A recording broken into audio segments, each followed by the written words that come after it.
Hello, j'espère que vous allez bien. On se retrouve aujourd'hui pour une nouvelle vidéo. Bon, faites pas attention à ma tête, je me suis pas préparée, pas maquillée, il faut que j'aille me laver les cheveux.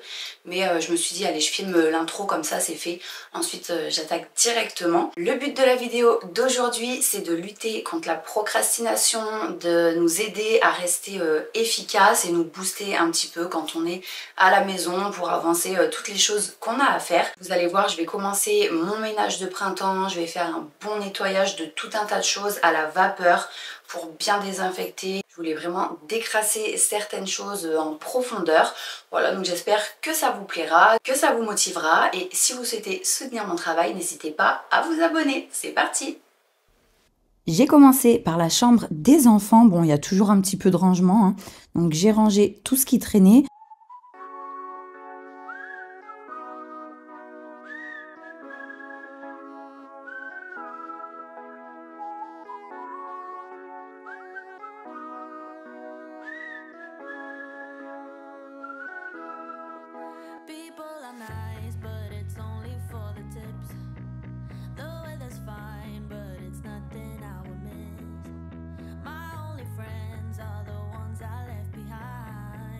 Wish I could see them just for a moment, 'cause I don't know anybody here, it's awfully lonely. I smile but they just stare, and I see misery everywhere, it's getting to me. I cry but they... Je vais maintenant attaquer le nettoyage à la vapeur. Pour ça, je vais utiliser mon Vaporetto de la marque Polti qui sponsorise cette vidéo. Polti est une marque italienne qui a 45 ans d'expérience. Ils sont toujours en train d'innover en ce qui concerne la vapeur pour mettre à disposition des consommateurs une méthode durable et naturelle pour nettoyer et désinfecter au quotidien.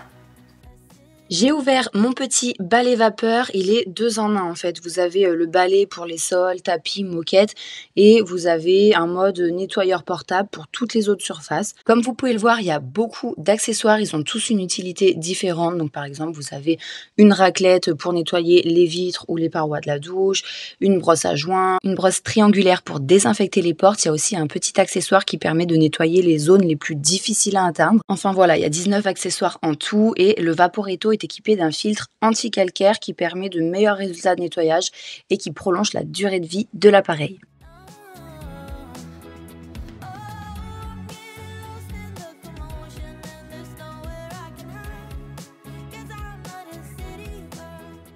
Niveau utilisation, c'est quand même vachement simple. Il n'y a pas 36 boutons. Vous avez ce petit bouton là qui va vous permettre de sélectionner, vous voyez, le mode que vous souhaitez. Ici, c'est pour éteindre et allumer. Et concernant les modes, vous avez le mode minimum, le mode médium et le mode max. Si vous voulez utiliser des parfums, le petit réservoir est ici. On ouvre et on remplit. Enfin, avec ce petit bouton, on peut activer la fonction extra vapeur pour nettoyer les saletés les plus incrustées. Donc ça va augmenter la vapeur de 50 à 200% en fonction du mode que vous avez sélectionné précédemment. La vapeur va tuer et éliminer 99,9% des virus et bactéries. Et franchement, c'est génial. Surtout que moi, j'ai des moquettes dans les chambres. Maintenant, on a chamallow. Donc forcément, un animal, il va partout avec ses petites pattes et tout ça. Donc déjà de base, j'ai essayé d'entretenir au mieux les moquettes et tapis, mais au final, j'avais pas vraiment de moyens pour les désinfecter entièrement. J'en ai profité pour enlever les draps des enfants et les mettre à laver. Donc ce que je fais, je vous l'avais déjà dit, mais je les lave le matin, je les fais sécher la journée et je les remets le soir. Comme ça, j'ai pas besoin de plier les draps, de les ranger, d'en sortir d'autres, etc.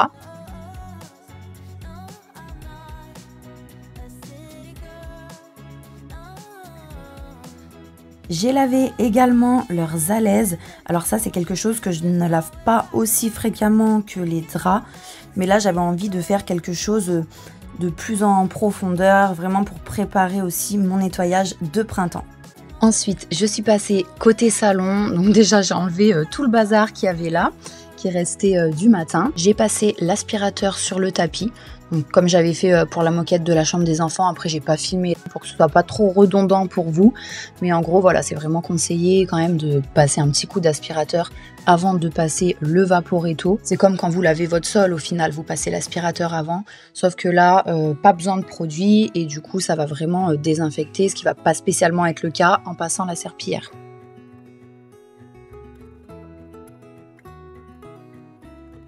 Ensuite, direction la cuisine. Regardez au niveau de mon évier, le trop plein, là c'était vraiment dégoûtant, encrassé. Et là, je vais vous montrer le après. Donc pour ça, j'ai utilisé un petit embout avec une brosse. Ça m'a permis d'aller bien à l'intérieur. J'ai fait aussi l'évacuation de l'évier.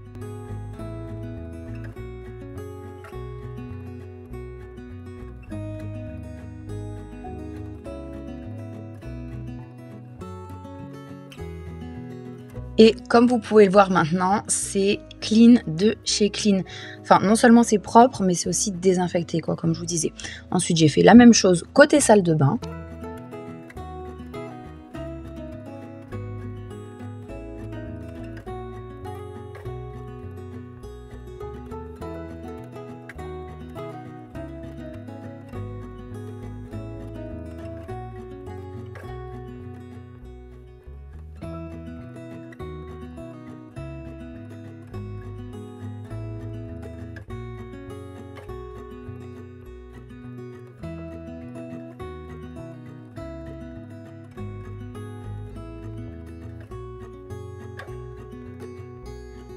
J'ai terminé par le nettoyage des vitres.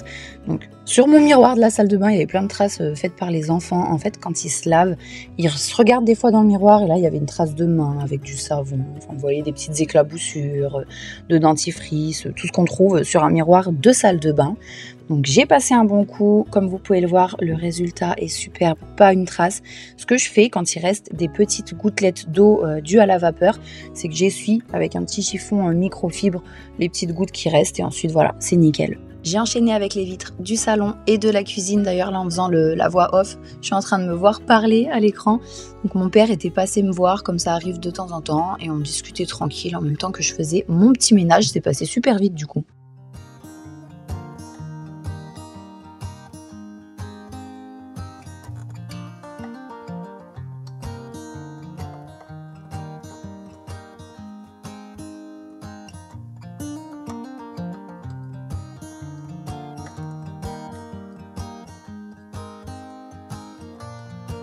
Et voilà, une bonne chose de faite, j'ai rangé mon petit matériel. D'ailleurs, c'est pratique parce qu'il est rétractable, donc on peut le ranger facilement sans que ça prenne trop de place. Et en plus, il tient debout tout seul. Donc, pas besoin de percer le mur pour fixer un support.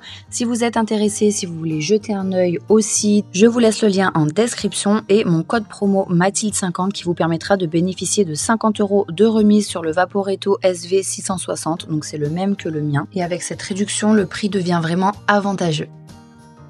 Ensuite, je me suis motivée à préparer le repas du soir en avance. C'est rare quand j'arrive à le faire, mais franchement, c'est trop bien.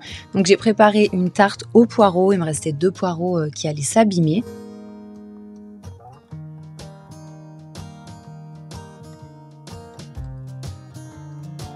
Je vous écrirai la recette en description, c'est vraiment pas compliqué à faire. Pour ça, vous aurez besoin de 2 blancs de poireaux. Donc on les lave au préalable bien sûr. On va venir les couper en rondelles entre guillemets, enfin vous les émincez quoi.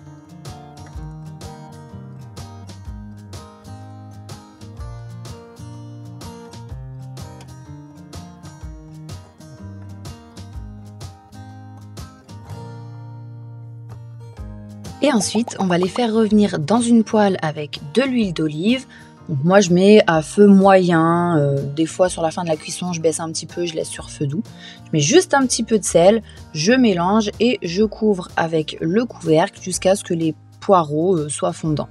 Pendant ce temps, on va préparer la pâte brisée. On va venir faire fondre 100 g de beurre. Ensuite, on ajoute 200 g de farine, du sel. Faut en mettre quand même pas mal pour qu'elle ne soit pas fade et on mélange bien le tout jusqu'à obtenir une texture sableuse.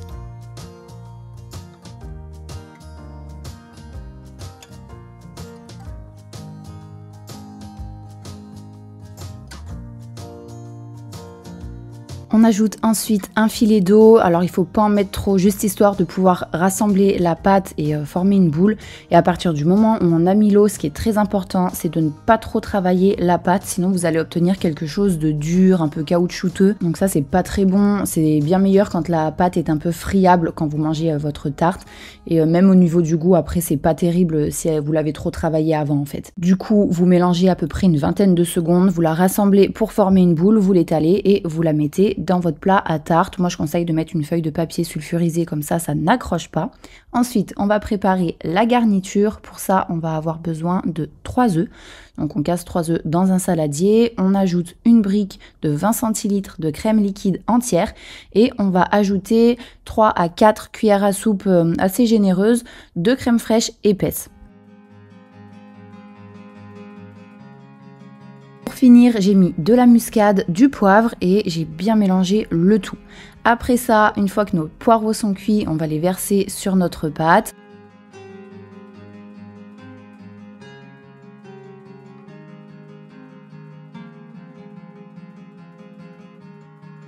Pour finir, on ajoute du fromage râpé en quantité généreuse. Alors moi, je ne pèse pas, mais j'ai mis plusieurs poignées. Vous faites vraiment en fonction de vos goûts. On vient verser notre appareil à base d'œufs et de crème par-dessus le tout. Et on enfourne à 200 degrés pendant environ 35 minutes. Mais n'oubliez pas de vérifier avant la fin de la cuisson parce que ça peut vraiment varier en fonction des fours. Voilà ce que ça donne, elle était vraiment excellente, je me suis régalée. Léo en a goûté un petit peu, il a bien aimé mais il en a pas mangé trop. Au final il mange pas beaucoup en ce moment et Tom n'en a pas voulu du tout. J'ai continué avec la préparation d'un tiramisu spéculoos. Ce jour-là j'avais vraiment envie de faire un bon repas.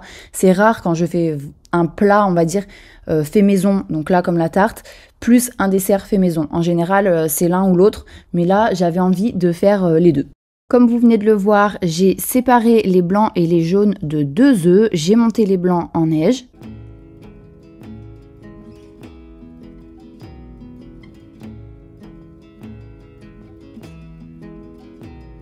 Ensuite, dans le saladier dans lequel on a mis les jaunes, on va ajouter 30 à 40 g de sucre en poudre. Là, une fois de plus, c'est selon vos goûts. Dans tous les cas, c'est une recette qui n'est pas très sucrée.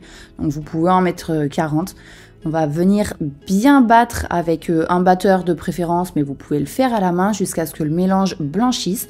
Et on ajoute 250 g de mascarpone. Après ça, on mélange à nouveau. Une fois que c'est homogène, on vient incorporer délicatement nos blancs en neige. Donc il faut essayer de ne pas les casser.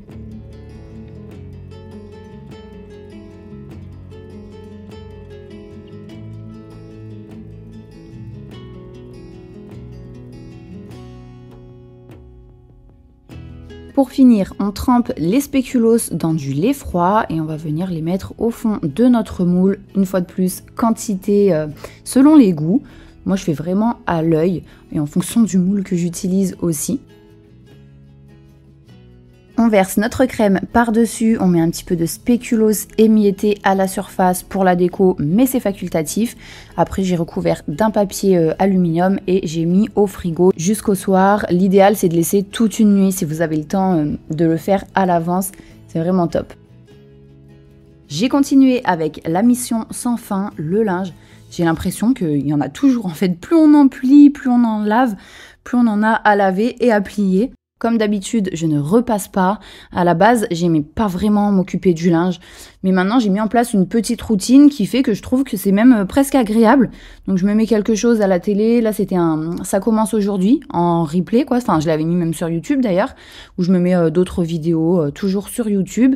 Et du coup, j'écoute ma petite émission, je regarde et franchement, ça passe tout seul. C'est limite un moment de détente. À propos du linge, je voulais vous repartager une astuce que j'avais partagée au tout début de ma chaîne pour les bouloches sur les vêtements qui sont clairement de qualité pas top, quoi. Sinon, les tissus de bonne qualité, au final, ça ne bouloche quasi pas ou très peu. J'utilise ce rasoir à bouloche que j'ai trouvé à Jiffy, donc ça fait plusieurs années que je l'utilise. Il était à 5 €. Alors, je sais pas s'il a augmenté maintenant, mais dans tous les cas, c'est pas très cher. J'en ai testé d'autres que j'ai pris en grande surface, qui étaient 2-3 fois plus chers, plus gros aussi. Donc, comme la tête était plus large, je me suis dit ça va être plus rapide, mais au final, je les ai trouvés quand même moins efficaces. Alors le résultat n'est pas parfait, forcément il y a l'usure aussi du tissu, mais toutes les bouloches blanches là de tissu, vraiment ça disparaît. Là je pense que vous avez quand même vu la différence sur la jambe que j'avais déjà faite et sur la jambe qui me restait à faire. Et ensuite vous voyez tout ce que vous avez récolté dans votre petit réservoir et ça je trouve que c'est trop satisfaisant.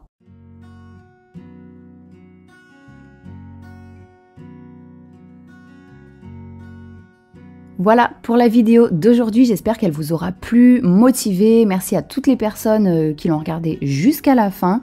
De mon côté, j'ai trouvé que c'était une journée bien efficace. Ça fait plaisir quand on arrive à accomplir pas mal de choses comme ça qu'on a à faire. Sur ce, je vous envoie plein de bonnes ondes et plein de courage pour vos tâches ménagères. Je suis avec vous mentalement, je sais ce que c'est et on se retrouve dès dimanche prochain à 14 h pour la vidéo suivante qui devrait vous motiver aussi parce que ce sera au sujet du ménage de printemps. À bientôt, bonne semaine!